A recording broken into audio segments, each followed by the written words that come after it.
कमलय ध्वान्तमुध्वान्तरालम् वन्दे तन्देवमिन्दीवरदलविमलं श्यामलं नन्दबालं श्यामलं गोपबालं व्यासवैगुहरं क्षपयन्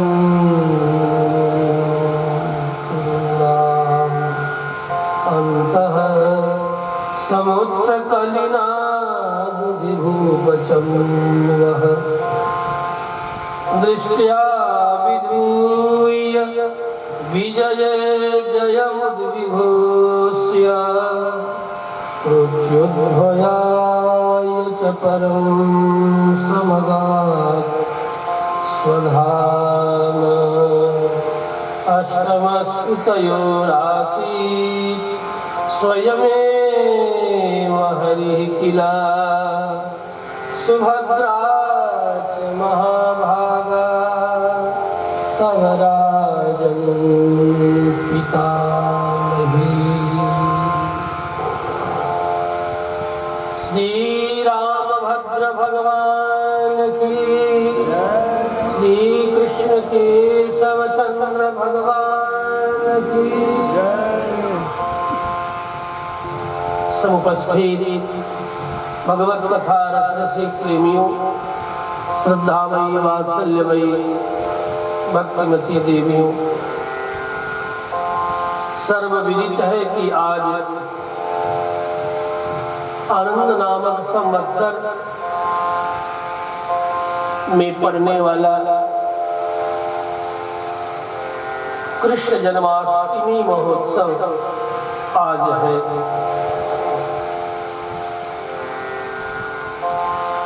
कृष्ण जन्मोत्सव महोत्सव संपूर्ण सनातन धर्मावलंबियों के लिए आज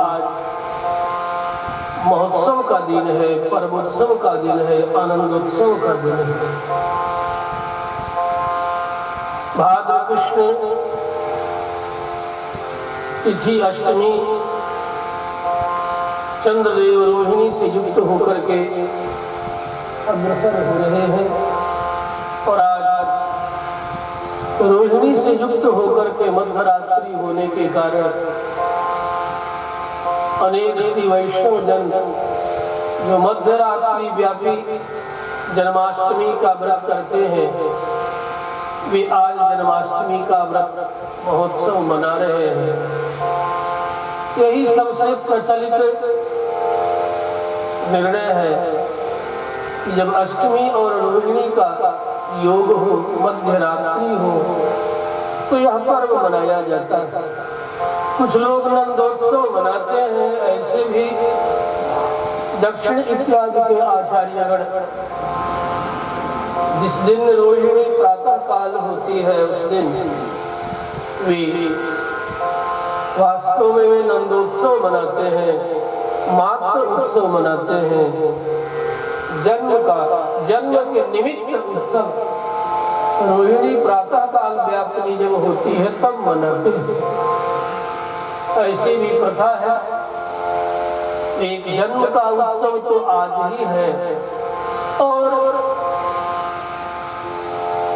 नंद ने जो उत्सव मनाया था वह उत्सव कुछ एक श्री वैष्णव कल ही मनाएंगे। हम जो सर्वाधिक प्रचलित है मध्यरात्रि व्यापिनी रोहिणी नक्षत्र से युक्त अष्टमी आज होने के कारण हम सब मिलकर के इस चातुर्मास व्रत व्याज ग्राम विश्वपुरा में यह उत्सव सांकेतिक रूप से आज मनाएंगे। भगवान कृष्ण आज ही के दिन भाद्र का महीना था, अष्टमी तिथि गुजर रही थी, रोहिणी के साथ चंद्रमा निवास कर रहे थे। आज से 5248 वर्ष पूर्व भगवान श्री कृष्ण ब्रजधाम में मथुरा में उनका अवतरण हुआ था, अवतार हुआ। करके भी उन्होंने कहा, और पहले भी जब जब अधर्म बढ़ता है तब तब भगवान का अवतार होता है। द्वापर और कली का संधि का समय चल रहा था, अर्थात द्वापर समाप्त होने को था और कली आने को था। द्वापर को समाप्त होने में मात्र 125 वर्ष शेष रह गया था। 125 वर्ष के पश्चात द्वापर समाप्त हो जाता। तब भाद्र कृष्ण अष्टमी के दिन भगवान श्री कृष्ण का प्रादुर्भाव होता है। बंधु, किसी भी कार्य के पीछे कुछ न कुछ विशिष्ट कारण होता है, बिना कारण के कोई कार्य नहीं होता। भगवान भी जन्म लेते हैं तो उनके जन्म का कारण है। वे कहते भी हैं, जन्म कर्म च मे दिव्यम एवं यो वेति तत्त्वतः त्यक्त्वा देहं पुनर्जन्म नैति मामेति सुर्जुना। अपने मित्र अर्जुन से कहते हुए एक दिन कृष्ण ने रण रांगण में ये निवेदन करते हैं कि ऐसा नहीं है, जन्म तो मैं भी लेता हूँ, लेकिन जगत से अनासक्त होने के कारण मुझे जाति स्मर नामक योग प्राप्त है। मैं अनेक जन्मों को जानता हूँ अर्जुन, तू नहीं जानता, इसीलिए तू भ्रम और भ्रांति में पड़ा हुआ है। बहूनि मे व्यतीता जन्मानि तव चार्जुना। अर्जुन, तुम्हारे और हमारे अनेक जन्म अब तक बीते, लेकिन परमात्मा ही क्यों, हम जीवात्मा भी जाति स्मरता को प्राप्त कर सकते हैं यदि संसार में धीरे धीरे अनासक्त हो जाए। जितनी अनासक्ति बढ़ेगी, असंग्रह बढ़ेगा, अपरिग्रह बढ़ेगा। अहिंसा परमो धर्म जहाँ कहा गया ठीक है, अच्छी बात है, लेकिन अहिंसा परमो धर्म ये जबरदस्ती क्या जरूरत है कहने की अहिंसा परमो धर्म?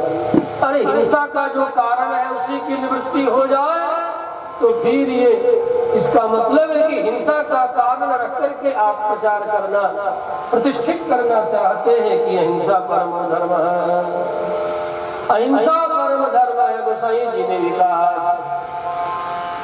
परम धर्म श्रुति विदित अहिंसा, परम धर्म श्रुति विदित अहिंसा, परम धर्म श्रुति विदित अहिंसा, परम धर्म श्रुति विदित अहिंसा। लेकिन उसके पहले वाला सूत्र व्यक्ति भूल गया, इसलिए अहिंसा परमो धर्म, हिंसा परमो धर्म का प्रचार करने लगा। उसके पहले का सूत्र क्या है? अपरिग्रहो परमो धर्म। यदि जीवन में अपरिग्रह आ जाए, अनावश्यक परिग्रह से व्यक्ति बच जाए तो हिंसा ही नहीं होगी, रागत द्वेष का कारण ही मिट जाए। जीवन में परमार्थ प्रतिष्ठित हो जाए तो अपरिग्रह प्रतिष्ठित हो जाए। परिग्रह जो कुछ भी करेंगे दूसरों के लिए करेंगे, अपने लिए नहीं करेंगे। परमात्मा ने इतनी बड़ी जो सृष्टि का निर्माण किया है, फिर भी कहीं गिर पड़े तो क्या होगा? राम भद्र भगवान की तो सुनो, बड़ी बड़ी कथा है भगवान की कथा। हरि अनंत, हरि कथा अनंता, कहीं सुनहि बहुविधि सब संता।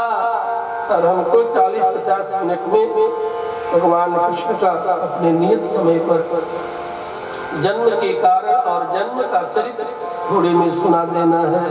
तो देखो भगवान कहते हैं, जब जब होही धर्म की हानि, बाढ़हि असुर अधमय अभिमानी, तब तब प्रभु धरि विविध शरीरा, हरहि कृपा निधि सज्जन पीरा। जब जब होही धर्म की हानि, बाढ़हि असुर अधमय अभिमानी। कौन ऐसे बढ़ गए थे जब कृष्ण का अवतार हुआ, कृष्ण को अवतार लेना पड़ा। ये समझना, भूमिका का समझना जरूरी है। जिस समय कृष्ण के आगमन का काल उपस्थित होने वाला है, उसके पहले सबसे पहले हम यहीं से शुरू करते हैं कि यहाँ कौन था। आप लोग जरा नाराज मत होइएगा क्योंकि आपकी जन्मभूमि है। हाँ, इसलिए यहीं से शुरू करेंगे। यहाँ पर उस समय कौन सा दुर्दांत राक्षस जन्म ले लिया था। उस राक्षस का नाम था शिशुपाल का धर्म पिता जरासंध। शिशुपाल का धर्म पिता था। और शिशुपाल कौन था? वही त्रेता वाला रावण ही। चेदी नरेंद्र के यहाँ, ठीक यहाँ से दक्षिण दिशा में आप भागते जाओगे तो चेदी नरेंद्र का की राजधानी जो आज छत्तीसगढ़ में आ रही है, वहां पर चेदी नरेंद्र जन्म लिया था, जिसका बेटा शिशुपाल जो साक्षात रावण ही जन्म लेकर के आ गया था। और उस रावण को गोद ले लिया था जरासंध ने। यहाँ का राजा जो पाटलिपुत्र से अपनी राजधानी को स्थापित करके गिरि ब्रज में लेकर के चला गया था, जिसका नाम आज राजगृह है। उस समय उसका नाम था गिरि ब्रज। गिरि ब्रज से उसकी राजधानी बनाया, इसलिए गिरि शब्द ले लिया राजगृह। वास्तव में वह राजगृह नहीं, राजगिरी है। वह राजगिरी से राजगृह बन गया। तब जब जरासंध ने वहां जाकर के अपनी राजधानी और घर बना लिया। राजा का घर तो संस्कृत में हो गया राजगृह। नाम क्या था? गिरि ब्रज था। गिरि ब्रज क्यों था? इसलिए कि चारों तरफ से गिरि ही गिरि, और उस गिरि के मध्य में अनेक अभेद्य किला के तुल्य था वह गिरि ब्रज। आज भी आप जाएंगे राजगृह, तो राजगृह में लाल और सफेद स्टोन के बने हुए अनेक तरह के पर्वत शिखर, जिसे आज लोग खा करके चूना बना रहे हैं। इतना ये सब गिट्टी पत्थर देख रहे हैं कि बिहार में जो गिट्टी पत्थर आप देख रहे हैं, ज्यादातर क्रेशर मशीन वही है। रोहतास का तो सब खा ही गया, तो बालू बचा है और मिट्टी बचा है। अब कुछ रह गया है राजगृह में। बिहार को मिट्टी ये नहीं है, सब झारखंड से लाना पड़ता है। तो आज भी अब जगह जगह प्रतिबंधित हो गया। रोहतास का पर्वत तो प्रतिबंधित हो गया, तो यहाँ पर कौन सा राजगृह में इस क्षेत्र का सारा क्षेत्र का वही राजा था। उसका नाम था जरासंध। जरा नामक दैत्या ने उसका भरण पोषण पालन पोषण किया था, इसलिए नाम पड़ गया उसका जरासंध। जरया संधीयते, जरा नामक दैत्य कन्या ने उसको जोड़ा था, इसलिए नाम पड़ गया जरासंध। जरा ने संधि की थी, अलग अलग जन्म लिया था। ये भी कौन था? कहा राक्षस ही था, राक्षस था। और यहाँ सोन के किनारे तक इसका राज्य था। सोनभद्र पार करते ही इसकी संधि थी किससे? अकासुर, बकासुर, पूतना, पूतना से संधि थी, बकासुर से संधि थी। और दंतवक्त्र और विदूरक। दंतवक्त्र जो साक्षात कुंभकर्ण ही दंतवक्त्र के रूप में द्वापर में बड़ी चतुरता से इन दोनों ने अवतार लिया।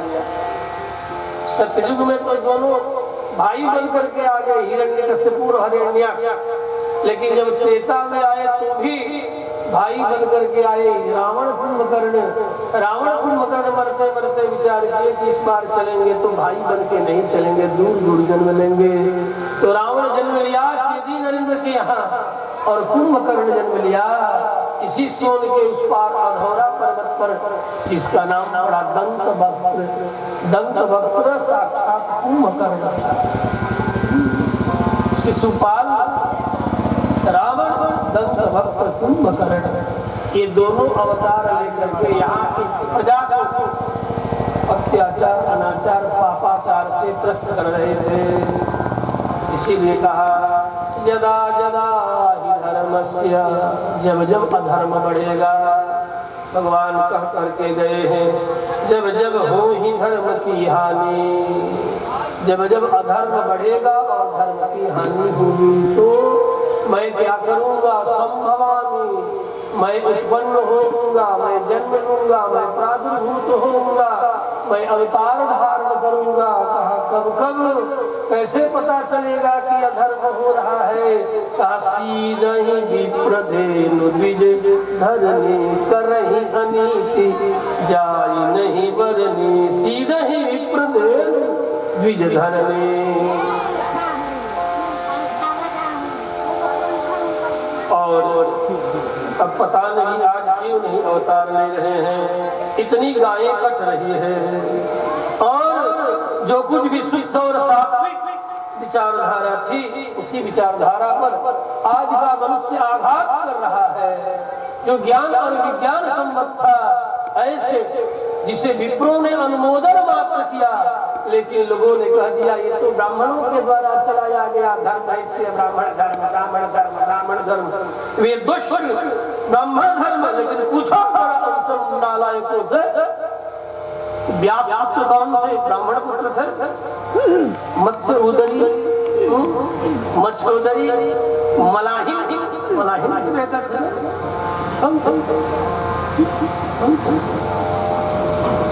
वेद व्यास किसके गर्भ से जन्म लेते हैं? एक मछुआरे की बेटी के गर्भ से जन्म लेते हैं। अब वो क्या था, कैसा था, वो बात और है, लेकिन सीधे सीधे और सबसे ज्यादा वेद व्यास ने ही सनातन धर्म का सबसे अधिक उपकार किए हैं। मत्स्य उदरी, इसीलिए उसका नाम पड़ा मत्स्योदरी। और मत्स्योदरी वह तो कृपा थी एक महापुरुष की, जिसके स्पर्श के कारण वह योजन गंगा हो गई, नहीं तो उसके शरीर से एक योजन तक केवल और केवल मछली की दुर्गंध ही आती थी। ऐसा पोकराइन महकती थी। पोकराइन समझते जब माखन सड़ जाए, मट्ठा सड़ जाए और सड़ करके देह में चारों तरफ देह पोत जाए, मछली सड़ जाए और सड़ी हुई मछली की तरह उसके शरीर से दुर्गंध निकलता था। इसीलिए उसका नाम पड़ गया था मत्स्यगंधा। मत्स्यगंधा थी वो तो ऋषि पुत्र ने कृपा की कि बन गई योजन गंधा, उत्पल गंधा, कमल गंधा बन गई। और वह भी अब देखो ये शरीर, अब मैं कृष्ण के जन्म की कथा कहूं कि विज्ञान की बात करूं, ये समस्या है। बाल कृष्ण भगवान की आपका यह शरीर जो है रस और रसायनों का समूह है।